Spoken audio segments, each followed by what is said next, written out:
until there were a number of overdose deaths, until that went up at an alarming rate that took a double. That I would enhance the coordination of the allied agencies at local, state, and federal levels to ensure that we had a coordinated approach to do the kinds of things that the sheriff's talking about here. At the same time, the eradication of gang activity will be incorporated into the plan that I outlined to address the heroin and crime problem, because the gang activity is going to be part of that. That as you look at the emerging issues, as you look at the progress you're making, and the information is exchanged, where there is gang activity, that's going to pop right up. That when you have your people in the schools noticing gang activity, and they bring that information to the CompStat process, then the law enforcement portion, the clergy, the other folks that deal with the young people in the community can each do their part in order to identify gang members, try to prevent people from becoming gang members, and once again, it'll be done in a coordinated way, bringing together all the stakeholders in the community, not just the law enforcement agencies cooperating with each other, but cooperating with everybody in the community, all the stakeholders in the community that have a vested interest in the ability to help curb the problem. Okay, thanks. Now, I think that leads us into a question about illegal immigration. The question is, do we have a problem with illegal immigration in our county? And if yes, what would be your approach to dealing with the issue?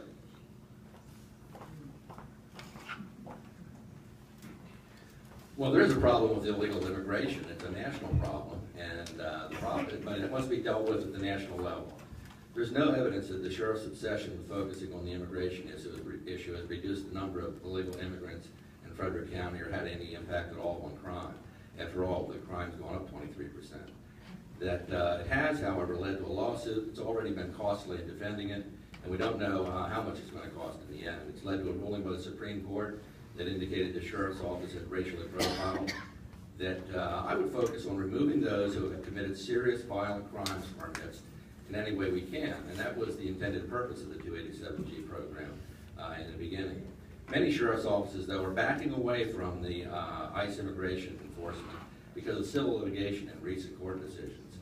That there are cases that are moving through the federal courts right now and that are actually determining what can and cannot be done at the local level. And we need to be guided by those decisions in order to avoid additional costly litigation here in Frederick County. That I would move very cautiously on this issue, particularly since it has become politicized in our community.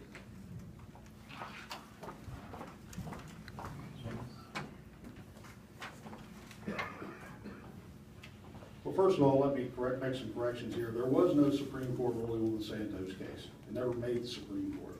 Secondly, the increase in crime in Frederick County is not 23%, as my opponent keeps saying, 14%.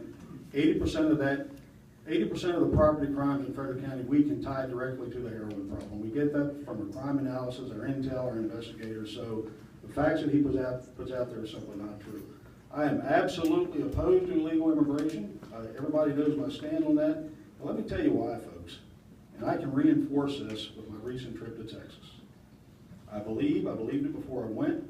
I believed it more when I came back, that this is going to impact this country so greatly, it's going to bring us to our knees, and I think we're looking at the destruction of America if we don't simply close our borders and enforce the law. It's that simple. It can be done.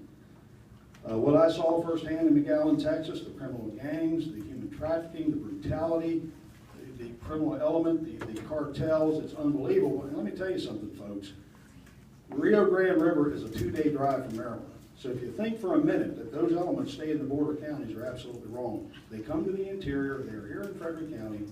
Our 287G program has removed over 1,300 criminals who committed crimes in Frederick County and were in this country illegally. I won't apologize for that. It's an effective tool, it's an effective program. In 2012, the Frederick County Sheriff's Office was recognized as the exemplary law enforcement partnership with 287 with ICE across the United States of America. Not because of the numbers, but because how we facilitate that process and how we run the program. I'll stand on that, I'm proud of that. And again, if you think for a minute, if these problems are going to go away, how many have an idea what illegal immigration costs Maryland taxpayers? How about if I told you $1.7 billion in the state of Maryland? I don't think we can afford that. So, anyway. Thank you. Then the one last question I have that I have particular interest in, because of my background with the Commission for Women, is the human trafficking issue that you brought up. And I know that the Commission for Women has done a great deal to bring awareness to that. So I'd like you to speak to, if you could, human trafficking, what you're doing, or in the case of Carl, what you would do to address it here. Okay, actually, you would be surprised, Jennifer, that we have addressed that problem a number of years ago. We were probably one of the first agencies in at least this end of the state to get involved in a human trafficking task force. I had a detective assigned to that back in, I want to say 2008, 2009. That detective was detailed to a statewide task force. Then the problem was just really emerging in the region. We found there weren't so many cases here locally, and I think that problem's growing. We know it's growing, and I'll tell you again, and I hate to keep reflecting on this, but I can tell you what I saw on my trip to Texas and how I can tie that into what's happening here. The brutality, the servitude, the slave labor that was brought into this country under the worst conditions possible. And if you think we're doing the right thing by letting it happen, you're absolutely wrong. That is coming here. Again, you look at some of these major corporations. People risk their life and everything they have to come across that border and make a better life. I get that, I understand that. I mean, we all want a better life. There's two elements. There's the human element, there's the human migration of people coming from Central America that are coming here for the right reasons, the real reasons. But along with that, you have the bad guys, folks. You have people who are coming here to commit crimes, to take advantage, to take advantage of a system that's really easy to take advantage of, the criminal element. They're here to make victims out of a lot of people. So the human trafficking is a real growing problem. You look at I'll tell you what you do. Go out to Walmart to the nail salon. Look and see in that nail salon who's working. Young Chinese women. Those young Chinese women are paying $50,000 to come into this country through Central America, through the borders, and they get here and they live in servitude for most of their lives. Now, law enforcement is really just getting a grasp on the problem. When we see these problems locally, there are state laws now that will allow us to combat the problem. We're going to do that. And again, that's a piece of what we're going to do as a local law enforcement agency in conjunction with the other federal agencies. One other point, the drug problem.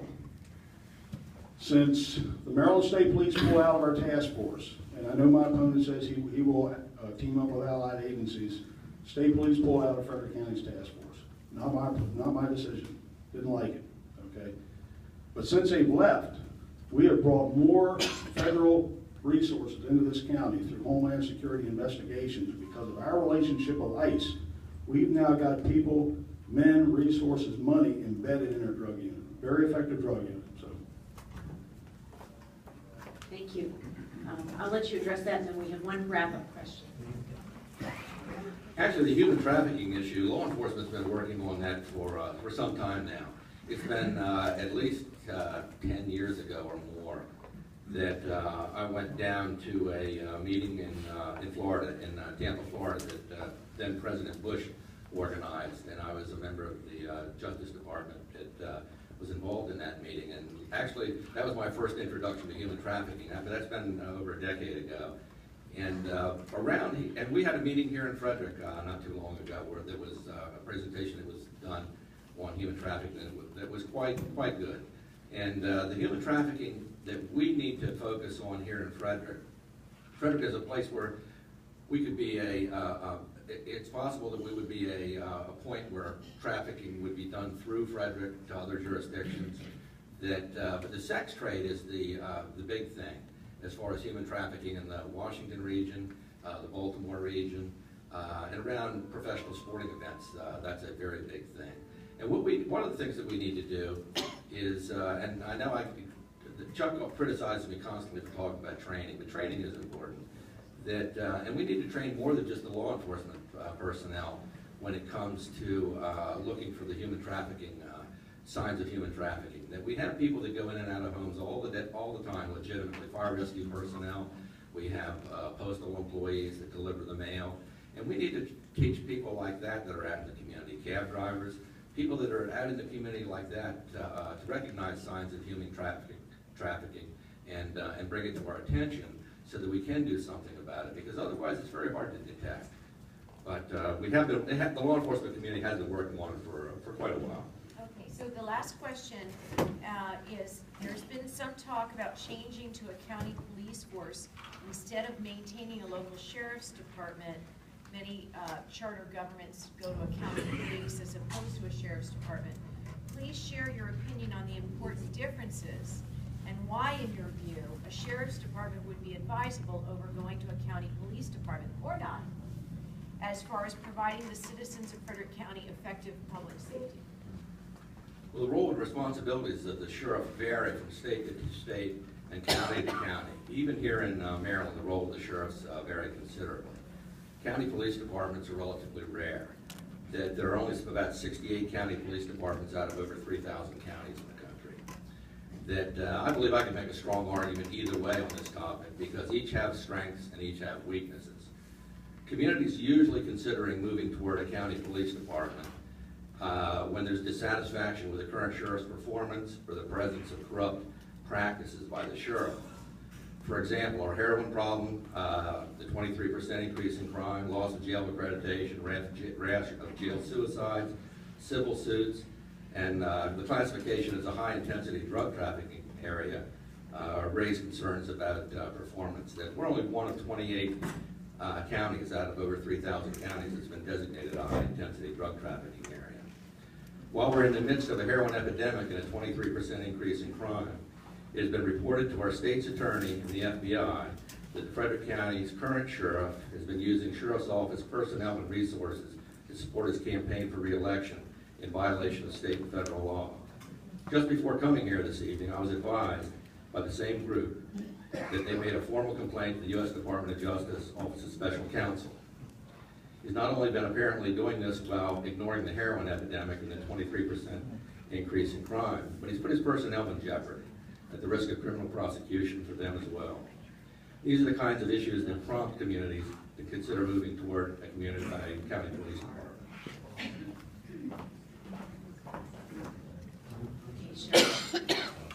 Well, I'm going to simply respond by saying my opponent's an outright liar. He's an outright liar. So I'll tell you what, I'm going to get back to the point. Let me tell you what the biggest difference between the sheriff and the county police is. Functionally, there's no real difference on the law enforcement effectiveness or the mission or how they conduct that mission or how they deliver public safety services. But let me tell you where the difference is. The difference is with the police chief. That police chief serves at the pleasure of a government entity or another elected official. The sheriff serves you just like I serve you. I'm there for you. I'm accessible. There's not a person in this county that can't reach me any day or night of the week, 24/7. I have autonomy in decision-making. If there's a problem, I can direct resources to that problem immediately. I don't have to wait for someone else to make a decision. I don't have to wait for the bureaucracy. And I think a lot of people in this county know that. They come to me with a decision, whether it's a drug deal in your neighborhood or whether it's truck traffic through Libertytown. We're there. I direct those resources. We go out and we solve the problem. So that's where the real difference is. I really believe that the sheriff offers the people the most effective liaison to law enforcement. Again, you skip over that bureaucracy. A police chief really a lot of times creates a myriad of problems. Anyway, that's the real difference. It's easy being the number two man. When you're a police chief, you're the number two man. You report to a mayor, you report to a county executive. Real easy to dodge that decision, dodge that responsibility. When you're the number one man, as it should be, you take that responsibility, you make that tough decision, and you go with it. So, Jennifer, that would be my answer. Jennifer, can I respond to that liar? No, because we're actually, that's a, Well, that's... Sheriff, please sit down. No, we're not, and we're gonna keep it respectful. So, each person has their turn, and then that's that, okay? You guys good with that? All righty, then, they get to say. Okay, so that wraps up the sheriff. Thank you both. And, okay, county executives. So where we are is, we're about 10 minutes behind, but that gives you guys a little bit more time. I think we'll go until 9, and then we'll have Q&A. Okay? All right, so you've had an opportunity to listen and